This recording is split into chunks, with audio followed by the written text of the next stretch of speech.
Somewhere between the documented and the denied, between what history recorded and what it chose to forget, there are stories.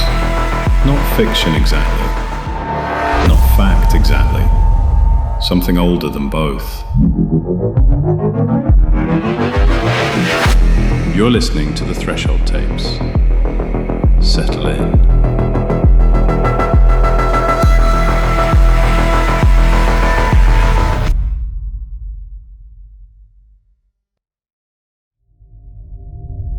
The Last Ferry. This story was shared with me by someone who lived through it. Names and some details have been changed out of respect for their privacy. This is what happened on a cold November night in the San Juan Islands. The last ferry from Friday Harbour to Anacortes leaves at 10:45 p.m. Miss it and you're stuck until morning. Sarah had cut it close before, but never this close. She'd been visiting a friend on San Juan Island and lost track of time. Now she was running through the terminal, backpack bouncing against her shoulders, breath visible in the frigid air. She made it. Barely. The ferry worker waved her through without looking up. She climbed the metal stairs to the upper passenger deck, her footsteps echoing in the cavernous space. The ferry was nearly empty. A handful of cars below, maybe 3 or 4 other passengers scattered across the rows of plastic seats. The overhead lights hummed and flickered. One was out completely, leaving a section of the deck in shadow. She chose a seat near the windows, away from the others. The engine rumbled to life beneath her feet. The ferry lurched, then began its slow glide across the black water.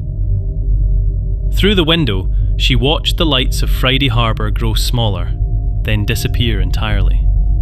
The darkness outside was absolute. No moon, no stars, just the reflection of the ferry's lights on the choppy water. She pulled out her phone. No signal. That was normal out here. She put it away and tried to relax. The crossing would take about an hour. She'd done it dozens of times. The cold seeped through the windows. She zipped her jacket higher and tucked her hands into her pockets. The other passengers were quiet. One man slept with his head against the window. An elderly couple sat together, not speaking. And then there was someone else. A woman standing near the back of the deck, facing away, looking out at the darkness. Sarah didn't think much of it at first.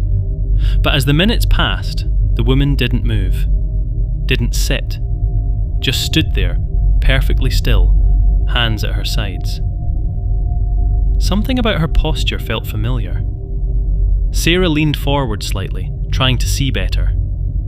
The woman wore a long, dark coat. Her hair hung loose and wet, as if she'd just come in from the rain. But it wasn't raining. Then the woman turned slightly, and Sarah's breath caught. Mrs. Chen. She knew her immediately. Mrs. Chen had lived 3 houses down from Sarah's family for years. She'd taught piano lessons in her living room. Sarah had taken lessons from her as a child, though she'd never been very good. Mrs. Chen had been patient, kind, always offering tea and cookies after each lesson. But Mrs. Chen had died 2 years ago. Sarah had gone to the funeral. She remembered the closed casket, the flowers, her mother crying quietly beside her. Sarah's hands went cold. This couldn't be right. She was tired. The lighting was bad. It was someone who looked like Mrs. Chen. That was all. But then Mrs. Chen turned fully around, and their eyes met. Recognition passed between them. Mrs. Chen smiled. The same gentle smile Sarah remembered from childhood. Sarah's heart hammered. She should look away. She should move to a different part of the deck. But her body wouldn't respond. Mrs. Chen began walking toward her, her footsteps making no sound on the metal floor. She stopped a few feet away. Sarah. she said softly. Her voice was exactly as Sarah remembered it. Warm, accented, real. Mrs. Chen? Sarah's voice came out as a whisper. You've grown so much, Mrs. Chen said, tilting her head. I remember when you were small. You used to play Fur Elise for me. You always missed the same note. Sarah's throat tightened. This was impossible. You died. Mrs. Chen's smile didn't fade. Yes, she said simply. I did. The ferry's engine droned on. The lights flickered again. Sarah wanted to scream, to run, but she was frozen. Are you? Sarah struggled to form the words. Are you alone? Mrs. Chen looked past her, toward the dark windows, toward the black water beyond. Her expression shifted, became distant, almost peaceful. No, she said quietly. I'm never alone anymore. They're always with me now. Who? Sarah managed to ask. Mrs. Chen's gaze returned to her. The others who didn't make it across. Sarah's vision blurred. The deck seemed to tilt. She gripped the armrests of her seat. I have to go now, Mrs. Chen said. But Sarah... She leaned closer. Her breath smelled like salt water and something else. Something old and deep. Don't look out the windows. Not until we dock. They like it when people look. Then she turned and walked back toward the rear of the deck. Sarah watched her go, watched her reach the shadows near the back wall, and then... she was gone. Sarah sat rigid in her seat. Her whole body shook. She wanted to look out the windows, wanted to see what was out there in the darkness, but Mrs. Chen's words echoed in her mind.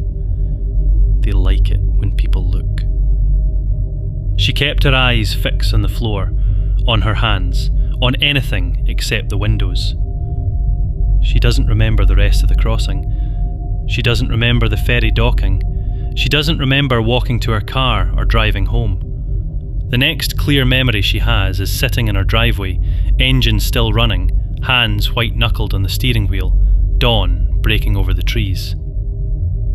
She's taken the ferry many times since then, but never the last one. Never at night. And she never, ever looks out the windows at the water. Because sometimes, in the reflection of the glass, she swears she can see them. All of them. Standing just behind her shoulder. Waiting. That's the story. If it resonated with you, I'd be grateful if you'd share it. And if you have an experience of your own, something you can't explain, I'd like to hear it. These stories matter. They remind us that the world is stranger than we think. Until next time. You have been listening to The Threshold Tapes.